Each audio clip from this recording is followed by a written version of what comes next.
Nanti minta tolong ya, oke. Yang kedua, untuk pertemuan keempat kelompok 2, menjelaskan tentang pengertian dan perkembangan Pancasila.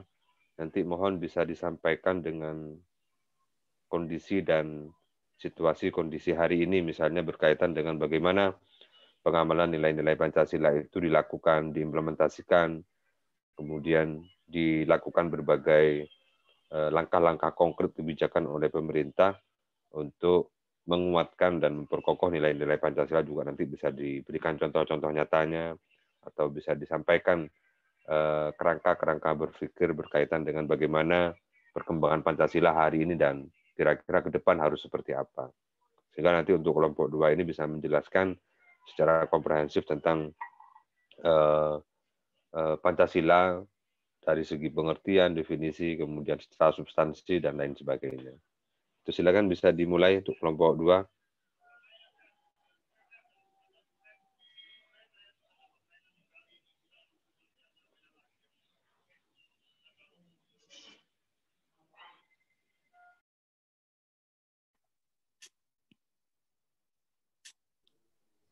Assalamualaikum warahmatullahi wabarakatuh.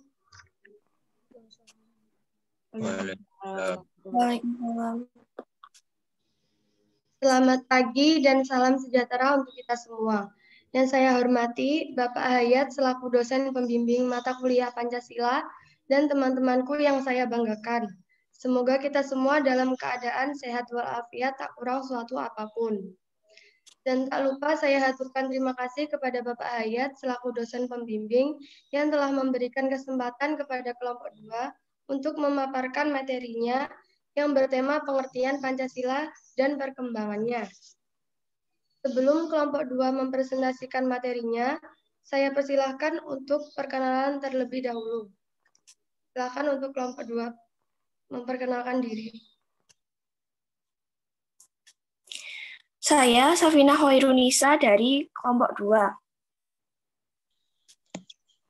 Perkenalkan, nama saya Almer Muntasam Habibullah dari kelompok 2. Nama saya Siti Masuca dari kelompok 2. Selanjutnya adalah proses penyajian materi. Saya persilahkan untuk kelompok 2 menyampaikan materi mengenai pengertian Pancasila dan perkembangannya. Kepada kelompok 2, waktu dan tempat saya persilahkan.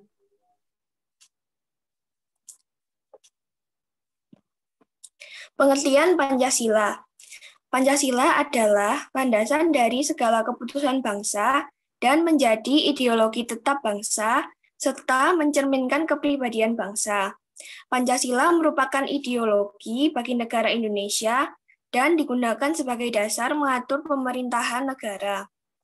Secara etimologis, Pancasila berasal dari bahasa Sanskerta dari kata panca yang berarti 5 dan sila yang berarti dasar. Jadi Pancasila adalah 5 dasar. Next. Istilah Pancasila sudah ada sejak zaman Kerajaan Majapahit sekitar abad ke-14, di mana yang tertuang pada Kitab Negara Kertagama karangan Empu Prapanca pada 1365 dan Kitab Sutasoma karya Empu Tantular.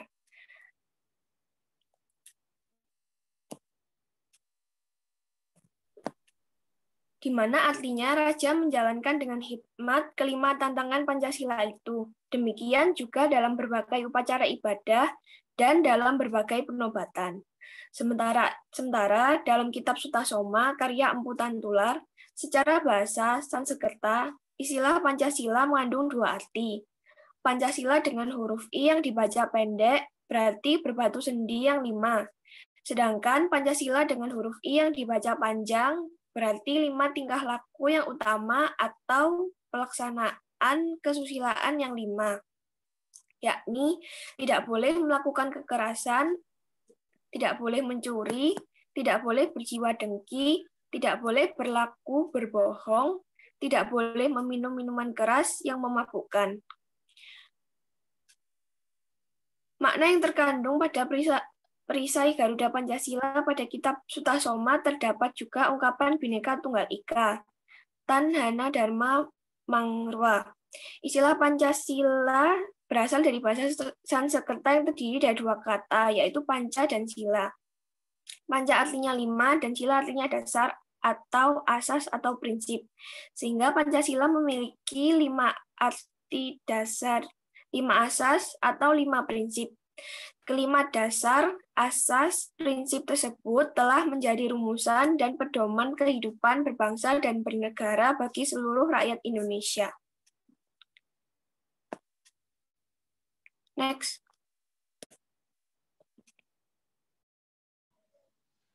Kemudian di sini ada Pancasila menurut ahli.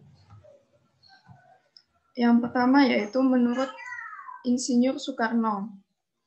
Pancasila merupakan isi jiwa bangsa Indonesia yang turun-menurun berabad-abad lamanya terpendam bisu oleh kebudayaan Barat. Dengan demikian, Pancasila bukan hanya sebagai falsafah negara, namun lebih luas lagi, yaitu falsafah bagi bangsa Indonesia. Yang kedua, menurut Muhammad Yamin, Pancasila berasal dari kata panca yang berarti 5 dan sila yang berarti sendi, atas, dasar, atau peraturan tingkah laku yang penting dan baik. Dengan demikian, Pancasila merupakan 5 dasar yang berisi pedoman atau aturan tentang tingkah laku yang penting dan baik. Yang ketiga yaitu menurut Profesor Dr. Noto Nagoro, Pancasila adalah dasar falsafah dan ideologi negara yang diharapkan menjadi pandangan hidup bangsa Indonesia sebagai dasar pemersatu, lambang persatuan dan kesatuan, serta sebagai pertahanan bangsa dan negara Indonesia.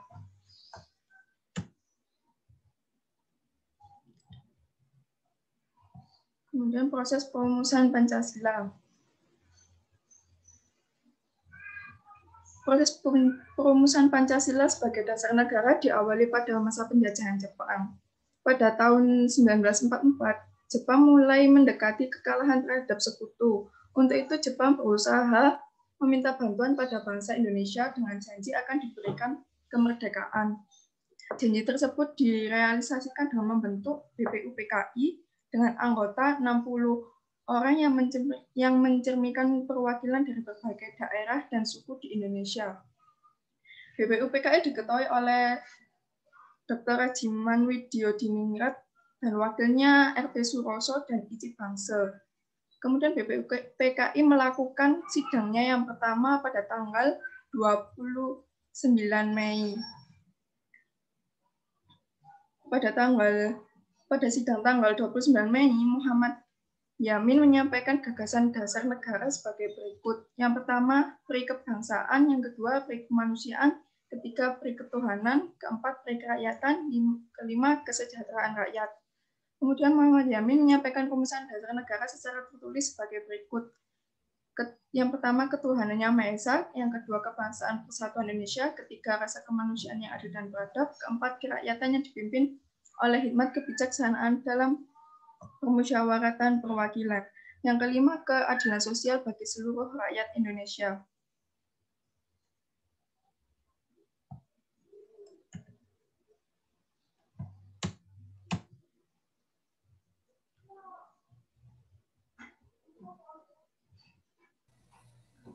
Kemudian persidangan tanggal 30 Mei tahun 1945.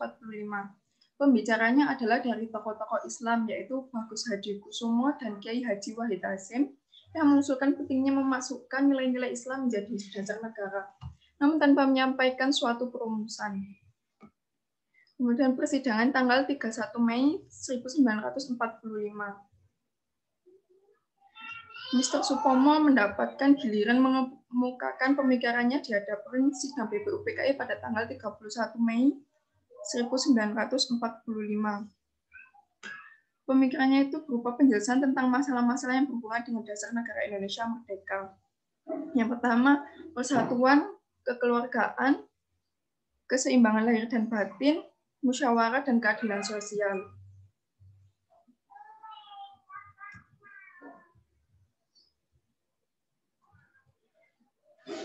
Kemudian pada tanggal 1 Juni 1945, Insinyur Soekarno mendapatkan kesempatan untuk mengemukakan dasar negara Indonesia merdeka. Pemikirannya terdiri atas 5 asas berikut ini. Yang pertama, kebangsaan Indonesia. Yang kedua, internasionalisme atau perkemanusiaan. Yang ketiga, mufakat atau demokrasi. Yang keempat, kesejahteraan sosial. Dan yang kelima, ketuhanan yang Maha Esa.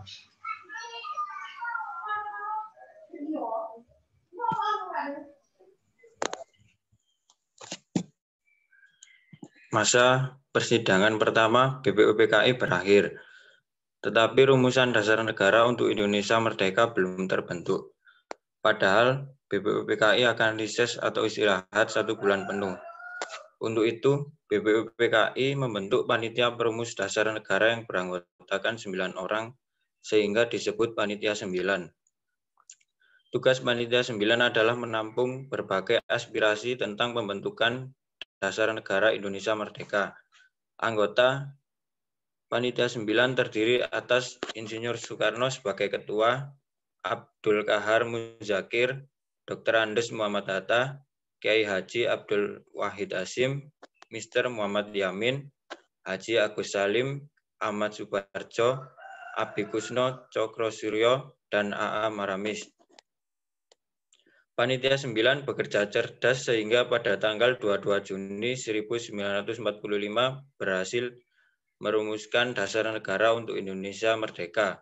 Rumusan dasar negara yang terdapat di Piagam Jakarta yang pertama, ketuhanan dengan kewajiban menjalankan syariat Islam bagi pemeluk-pemeluknya. Yang kedua, kemanusiaan yang adil dan beradab. Yang ketiga, persatuan Indonesia. Yang keempat, kerakyatan yang dipimpin oleh hikmat kebijaksanaan dalam permusyawaratan dan perwakilan.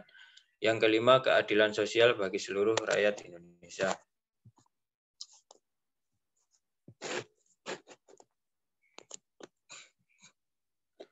Sebelum sidang PPKI pertama dibuka, Bung Hatta, Ki Bagus Hadikusumo, Kasman Singodimedjo, Kiai Haji Abdul Wahid Hasyim, dan Tengku Muhammad Hasan membahas masalah tersebut. Akhirnya, untuk menjaga persatuan dan kesatuan bangsa Indonesia, kalimat tersebut dihilangkan dan sila pertama menjadi ketuhanan yang Maha Esa. Rumusan akhir dasar negara yang kemudian ditetapkan dalam sidang BPKI 18 Agustus 1945 sebagai dasar negara yang sah dan benar, yaitu yang pertama, ketuhanan yang Maha Esa, yang kedua, kemanusiaan yang adil dan beradab, yang ketiga, persatuan Indonesia, 4, kerakyatan yang dipimpin oleh hikmat kebijaksanaan dalam permusyawaratan dan perwakilan, yang kelima, keadilan sosial bagi seluruh rakyat Indonesia.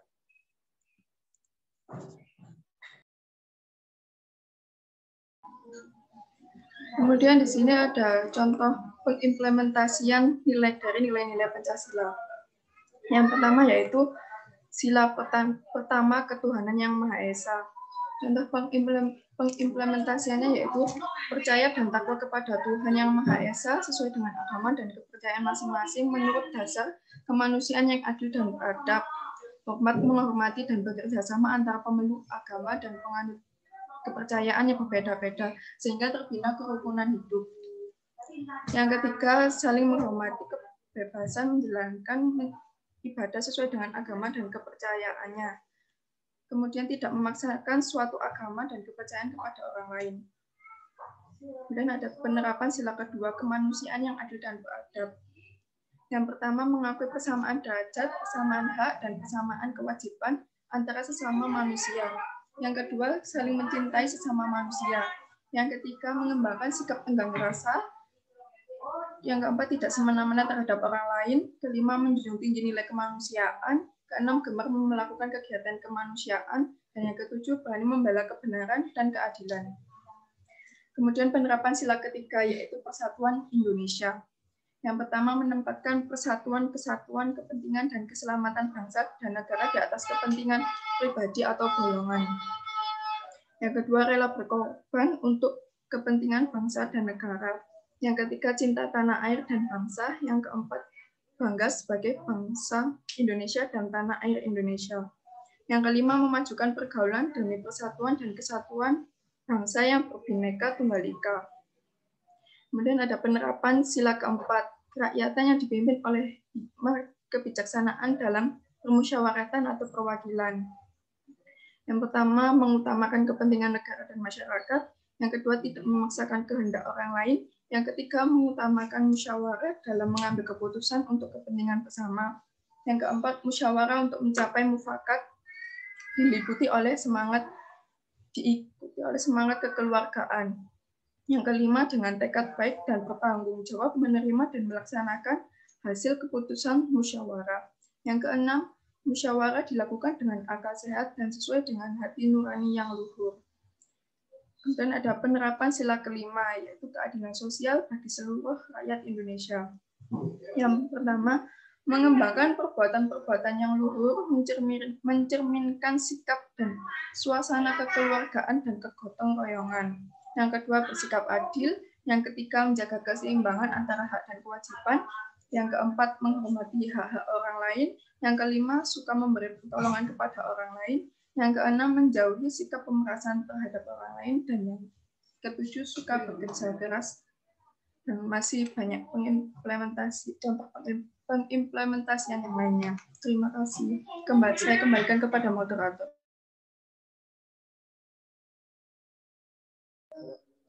Baik, terima kasih kepada pemateri karena telah memberi pemaparan yang jelas. Selanjutnya, memasuki sesi tanya jawab, saya akan memberikan kesempatan kepada teman-teman untuk bertanya, dan saya bagi menjadi 2 sesi. Sesi pertama saya batasi 3 pertanyaan terlebih dahulu. Bagi yang kurang paham atau ada yang ingin ditanyakan, silakan untuk bertanya.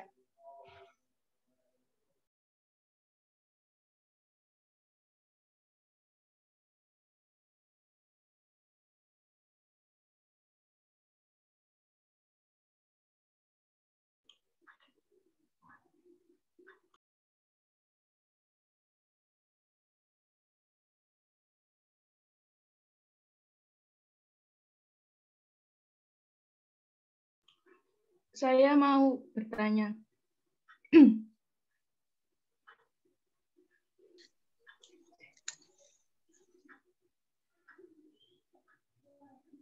Halo.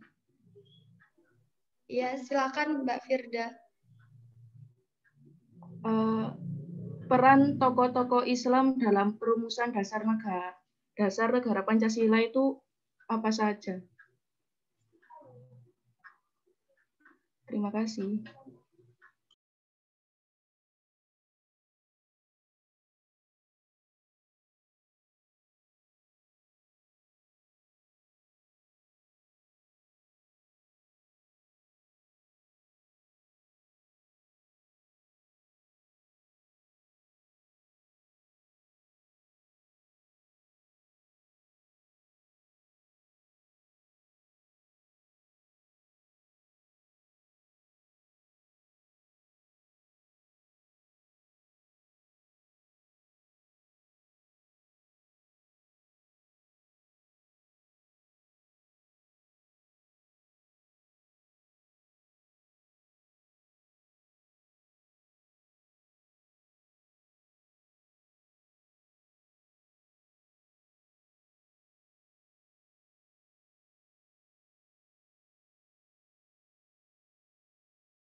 Ada yang ditanyakan lagi? Silahkan.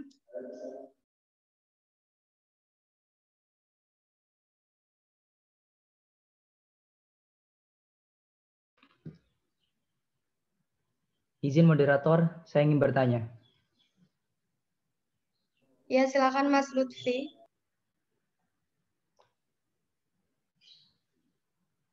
Bagaimana pengamalan Pancasila pada masa reformasi? Dan apa saja tantangan-tantangannya? Terima kasih.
Monggo yang mau bertanya, silakan bertanya.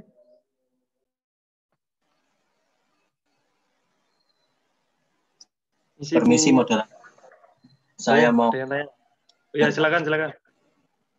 Mas Anang aja nggak apa-apa, Mas. Oh. Ya, saya Anang Dwi Susanto dari kelompok 3 mau bertanya. Pada saat perumusan Pancasila sebagai dasar negara itu kan ada tiga tokoh itu yang mengemukakan pemikirannya. Itu adakah kendala seperti padu atau kendala yang lain, cekcok gitu maksudnya apa? Dalam perumusannya itu kok bisa sepakat, itu apa lancar-lancar aja atau ada kendalanya? Sudah.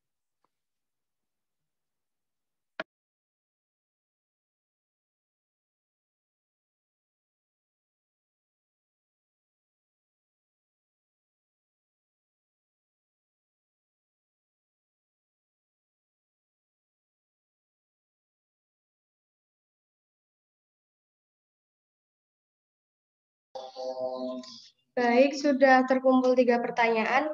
Saya ulangi pertanyaan dari Mbak Firda. Peran tokoh-tokoh Islam dalam dasar negara itu apa saja? Terus yang dari Mas Mujamil, bagaimana pengamalan Pancasila dalam masa reformasi dan apa saja tantangan-tantangannya? Dan yang terakhir dari Mas Anang, pada saat perumusan negara ada 3 tokoh yang mengemukakan pendapatnya. Apakah ada cekcok dan lain-lain sehingga menjadi suatu kesepakatan? Ya. Mas Anang coba Perumusan Pancasila adakah hambatannya gitu? Oh, hambatannya ya. Oke. Kendalanya bebas. Silakan untuk kelompok 2 bisa dijawab. Baik, terima kasih moderator. Saya akan menjawab pertanyaan dari Mbak Firda, yaitu peran tokoh-tokoh Islam dalam perumusan dasar negara. Peran tokoh-tokoh Islam memiliki peranan penting dalam merumuskan Pancasila. Pada saat itu kontroversi masih ada dalam menyikapi perlunya dimasukkan kalimat ketuhanan dengan kewajiban menjalankan syariat Islam bagi pemeluknya. Karena masih bersifat kontroversial itu, pembacaan Pancasila diundur pada 18 Agustus. Pada tanggal 18 Agustus itulah peran tokoh-tokoh Islam menjadi luar biasa besar.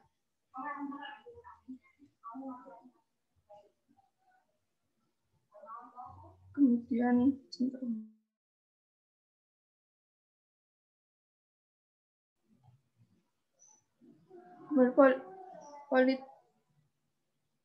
politikus Partai Golkar ini menambahkan di tengah kontroversi tersebut, beberapa tokoh Islam seperti Ketua PP Muhammadiyah Ki Bagus Hadikusumo, Muhammad Hasan, dan Kahar Muzakir diajak berbicara oleh Muhammad Hatta untuk merumuskan Pancasila. Rumusan yang tadinya menyebutkan ketuhanan dengan kewajiban menjalankan syariat Islam bagi pemeluknya, akhirnya berhasil dicarikan solusi. Jadi Ki Bagus Hadikusumo hadir dengan rumusan yang sekarang berbunyi ketuhanan yang Maha Esa.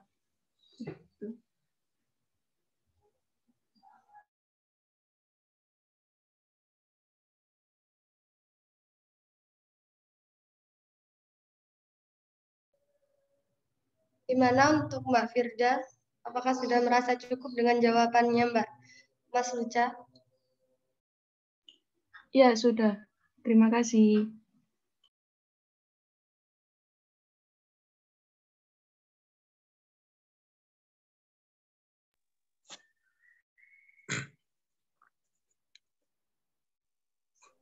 Selanjutnya pertanyaan kedua dari Mas Mujamil Lutfi. Silahkan untuk dijawab. Baik, saya akan menjawab pertanyaan dari Mas Lutfi.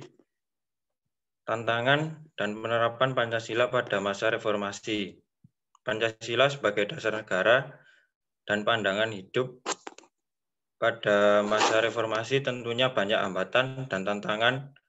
Banyak terjadi pemberontakan yang ingin mengganti Pancasila dengan ideologi lain.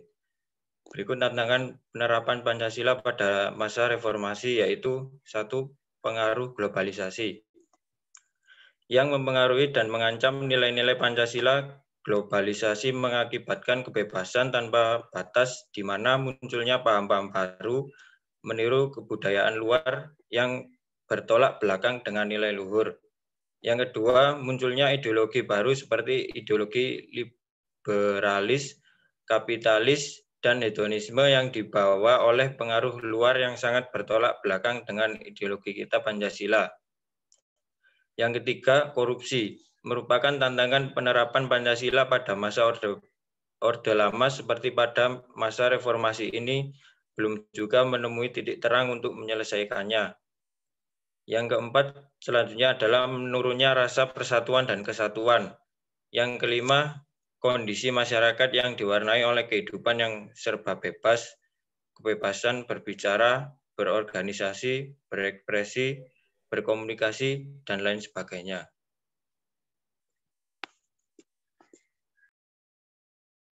Bagaimana untuk Mas Mujamil? Apakah sudah merasa cukup atau ada sanggahan tambahan lain? Iya, cukup. Terima kasih. Selanjutnya pertanyaan yang terakhir dari Mas Anang. Silakan untuk dijawab. Baik, saya akan menjawab pertanyaan dari Mas Anang, yaitu tantangan dan hambatan saat perumusan Pancasila. Tantangan dan hambatan saat perumusan Pancasila ada. Contohnya adalah pada sila pertama, yakni kewajiban dengan menjalankan syariat Islam bagi pemeluk-pemeluknya. Tentu saja ada golongan tua yang tidak setuju, karena agama di Indonesia bukan hanya Islam saja, melainkan ada juga agama yang lain seperti Katolik, Buddha, Hindu, dan lain-lain. Hambatan yang kedua adalah saat 3 orang perumus dasar negara, yaitu Mr. Muhammad Yamin, Profesor Dr. Supomo, dan Ir Soekarno, yang pada hari terakhir yaitu selesai mengemukakan pendapat mereka, maka yang lainnya pun sibuk mempertimbangkan dasar negara mana yang tepat untuk dijadikan sebagai dasar negara Indonesia.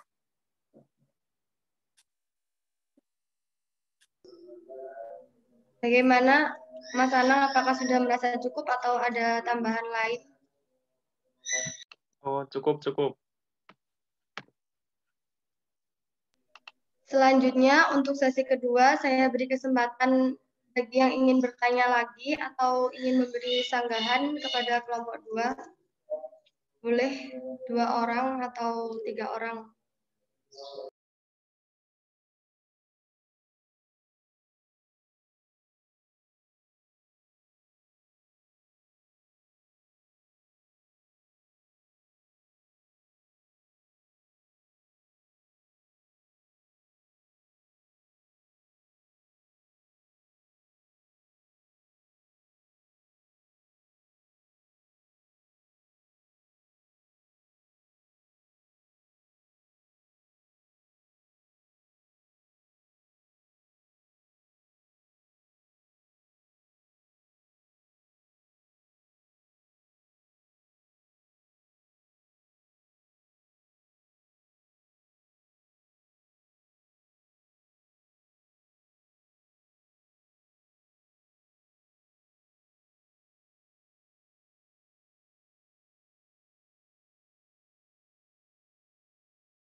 Mbak Moderator, saya ingin bertanya. Oh iya, silakan Mas Malik. Apa yang harus kita lakukan sebagai warga negara Indonesia jika keputusan yang dibuat atau diambil dapat menciderai nilai-nilai Pancasila, khususnya sila ke-3 dan sila ke-5? Terima kasih.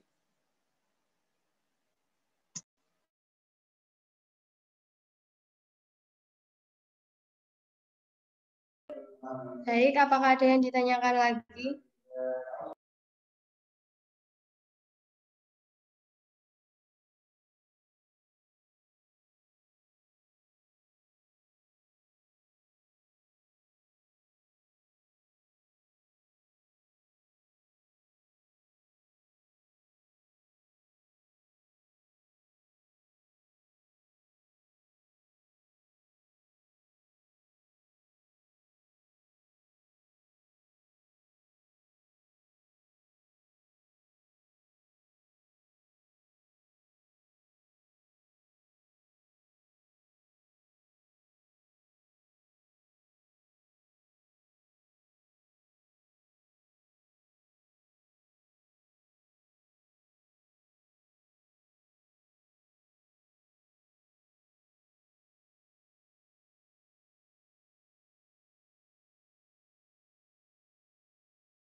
Mbak Moderator, saya mau tanya.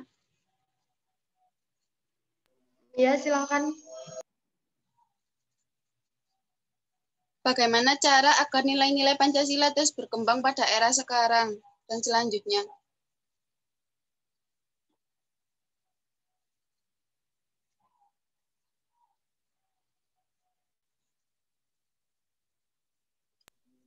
Baik, apakah ada yang ditanyakan lagi dari teman-teman?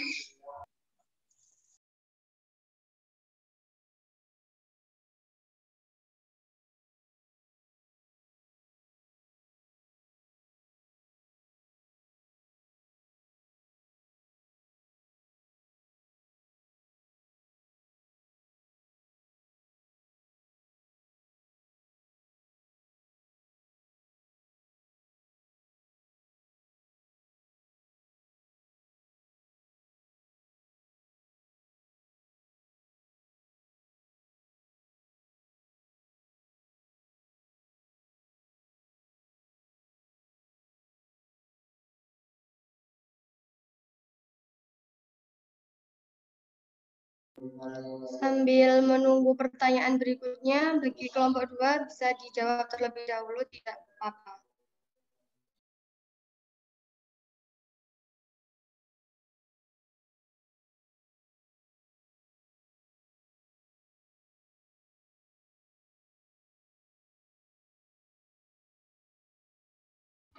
Mohon maaf, bisa diulangi pertanyaan yang pertama tadi, Mbak? Pertanyaan yang pertama, apa yang harus kita lakukan sebagai warga negara Indonesia jika keputusan yang dibuat dapat menciderai nilai-nilai Pancasila, khususnya sila ketiga dan kelima?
Baik, saya akan menjawab pertanyaan yang pertama tadi, yaitu bagaimana cara nilai-nilai Pancasila agar terus berkembang pada masa sekarang dan selanjutnya.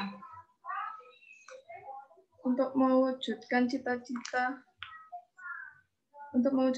cita-cita tersebut sangat diperlukan bimbingan kepada generasi milenial mengenai pentingnya menanamkan nilai-nilai Pancasila dalam kehidupan sehari-hari. Selain itu, kita juga dapat menggunakan media sosial kita untuk memberi arahan kepada generasi milenial.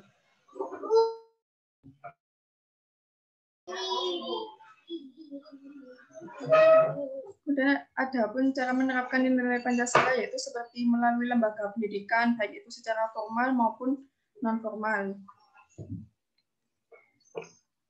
Kemudian menghapus dan memblokir segala situs-situs yang berdampak buruk terhadap generasi. Kemudian melalui diskusi ataupun kajian ilmiah guna mengembangkan implementasi nilai-nilai Pancasila dalam kehidupan sehari-hari. Selain itu, kita juga harus menanamkan nilai-nilai Pancasila pada diri kita sendiri.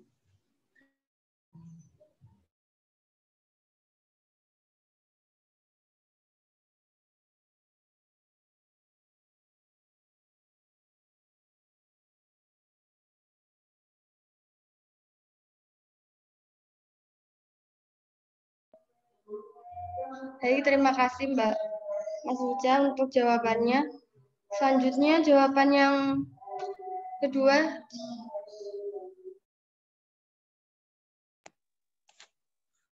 Baik, saya akan menjawab pertanyaan yang kedua. Bagaimana cara agar nilai-nilai Pancasila berkembang di era sekarang, yaitu dengan dilaksanakan dalam momentum yang tepat, seperti pada saat peringatan Hari Sumpah Pemuda, Hari Kemerdekaan, Hari Pahlawan, dan hari besar nasional lainnya. Dengan berusaha mengukir prestasi yang gemilang, belajar dengan sungguh-sungguh, dan segenap kemampuan demi nama baik bangsa dan negara. Cinta serta bangga tanpa malu-malu menggunakan produk dalam negeri demi kemajuan ekonomi negara.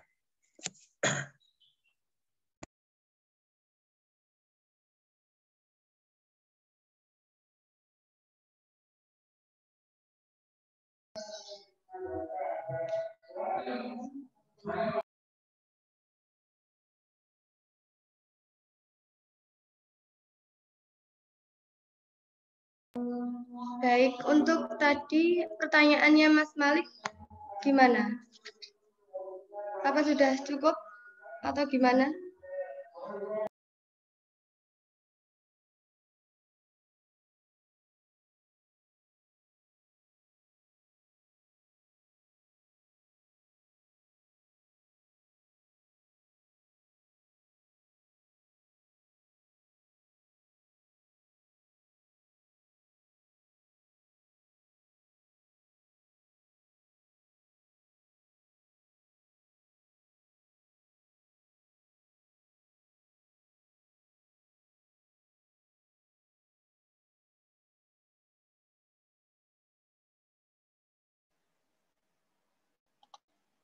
Permisi, maaf Mbak Moderator.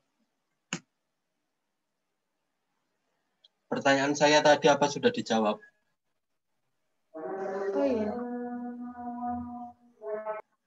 Tadi Mbak Mas Pujan jawabnya yang nomor 2, bukan yang nomor 1. Oh iya, terima kasih Mbak. Untuk pertanyaan dari Mas Malik tadi belum dijawab. Gimana untuk kelompok 2?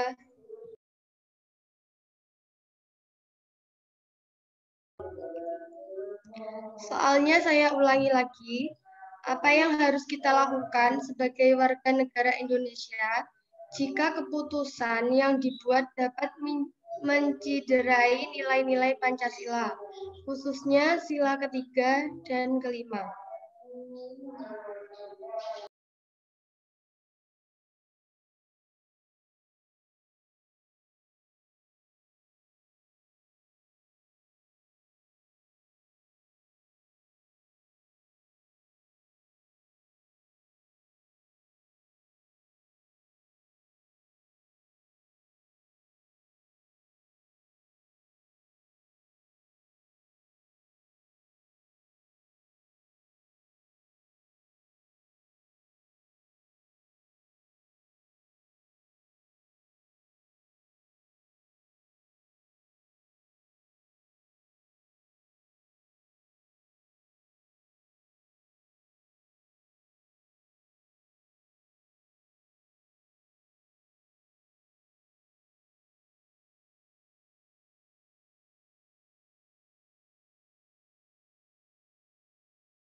Bagaimana untuk kelompok 2? Bentar ya.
Baik, saya akan menjawab pertanyaan dari Mas Malik, yaitu dampak ke WNI jika pemerintah menciderai nilai-nilai Pancasila, yaitu akan terpecahnya keadilan dan persatuan.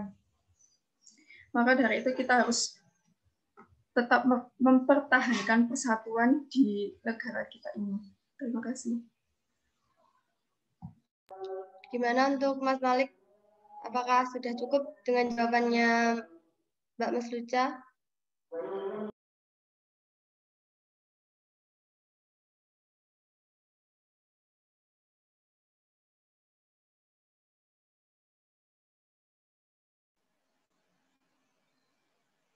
Bisa diberikan sedikit contohnya aja, Mbak. Sedikit aja, nggak usah banyak-banyak.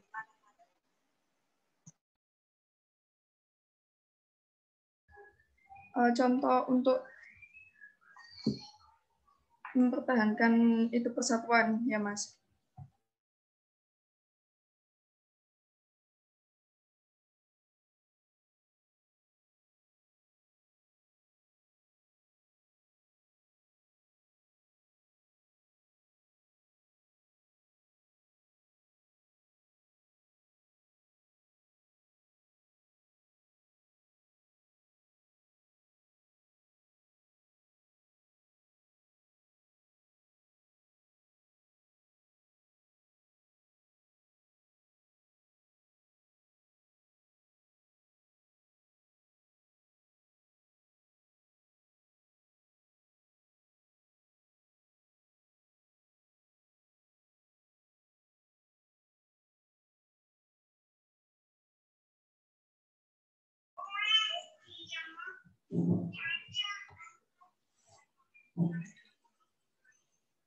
Contohnya itu kita jadi harus mampu menempatkan persatuan, kesatuan, serta kepentingan dan keselamatan bangsa dan negara sebagai kepentingan bersama di atas kepentingan pribadi dan golongan. Jadi seperti itu.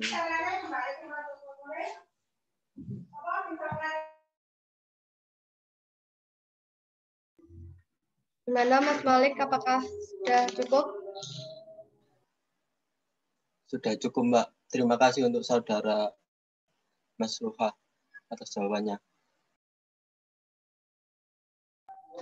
Apakah ada yang ingin bertanya lagi atau memberi sanggahan untuk kelompok 2?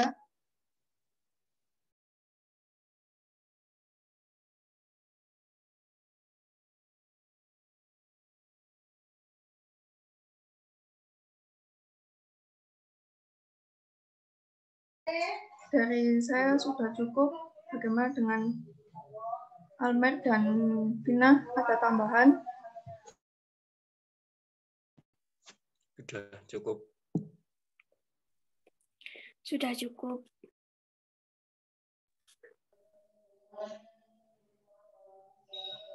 Baiklah, jika sudah tidak ada yang ditanyakan lagi, semoga teman-teman semua paham. Saya ucapkan terima kasih kepada pemateri dan Bapak Hayat untuk penguatan materinya, serta teman-teman yang telah mengikuti presentasi hari ini dengan baik. Demikian presentasi kelompok 2, semoga bermanfaat. Saya selaku moderator izin mengundurkan diri apabila ada kata atau ucapan yang kurang berkenan. Saya mohon maaf. Akhir kata, wassalamualaikum warahmatullahi wabarakatuh. Terima kasih. Waalaikumsalam warahmatullahi wabarakatuh. Oke, terima kasih. Kelompok 2 yang sudah menyampaikan pemaparannya dan diskusinya cukup bagus. Tadi banyak sekali pertanyaan-pertanyaan yang memang sangat mendasar dan ini penting untuk kita pahami bersama bahwa nilai-nilai Pancasila itu tidak hanya sekedar dihafalkan, tidak hanya sekedar diingat, tetapi perlu untuk penguatan pemahaman kita mulai dari sejarah, kemudian definisi, kemudian alasan-alasan yang fundamental tentang kenapa Pancasila, kenapa ada 5 sila dan seterusnya itu menjadi penting dan menjadi bagian dari penguatan kita untuk mampu mengimplementasikan di dalam kehidupan kita sehari-hari. Termasuk pengamalan-pengamalan itu memiliki impact yang sangat luar biasa di dalam kehidupan kita sebagai masyarakat, sebagai warga, dalam bernegara dan dalam berbangsa juga sama. Bahwa penguatan terhadap nilai-nilai dasar Pancasila itu menjadi sebuah kekuatan yang sangat luar biasa bagi kita sebagai masyarakat yang memang berbeda-beda suku, berbeda-beda ras, berbeda-beda agama, dan banyak perbedaan lainnya yang kemudian dipersatukan dalam ideologi Pancasila, saling memperkuat, saling menyatukan, saling gotong royong, itu menjadi sebuah kunci di dalam kehidupan masyarakat kita. Dengan begitu, maka nilai-nilai persatuan dan kesatuan itu akan semakin kokoh dan semakin meningkatkan daya saing bangsa kita, semakin meningkatkan nilai-nilai kebangsaan dan kenegaraan kita, semakin memajukan negara kita dalam berbagai aspek, terutama yang menjadi cita-cita bangsa dan negara kita. Menjadi negara yang maju, sejahtera, adil dan makmur, masyarakatnya memiliki akses terhadap pendidikan, kemudian sosial, dan lain sebagainya. Termasuk di masa pandemi ini, kita tetap harus memperkuat dan saling memperkokoh satu sama lain untuk membangun bangsa dan negara kita menjadi lebih baik. Sehingga itu menjadi modal bagi kita untuk terus berbuat baik, menjadi dasar bagi kita untuk terus memberikan manfaat kepada banyak orang, untuk terus memperbaiki diri kita, memperbaiki karakter kita, dimanapun kita berada. Dalam kondisi dan situasi apapun kita, Pancasila menjadi sesuatu yang sangat penting untuk kita amalkan menjadi karakter di dalam diri kita masing-masing. Sehingga kita menjadi manusia-manusia yang lebih baik ke depannya, menjadi manusia yang lebih bermanfaat ke depannya, menjadi manusia yang lebih berguna bagi banyak orang, terutama bagi bangsa dan negara. Kita terus berkontribusi dalam kehidupan kita, baik dari keilmuan kita, dan dari apapun yang bisa kita berikan kepada bangsa dan negara ini. Oke, terima kasih atas partisipasinya. Semoga bermanfaat, semoga menjadi kebaikan bagi kita semua dan dicatat sebagai amal ibadah yang kemudian ini menjadi nilai-nilai kemanfaatan dan keberkahan bagi kehidupan kita kelak. Terima kasih. Wa'afu minkum. Wallahul muwaffiq ila aqwamit thoriq. Assalamualaikum warahmatullahi wabarakatuh. Waalaikumsalam warahmatullahi wabarakatuh.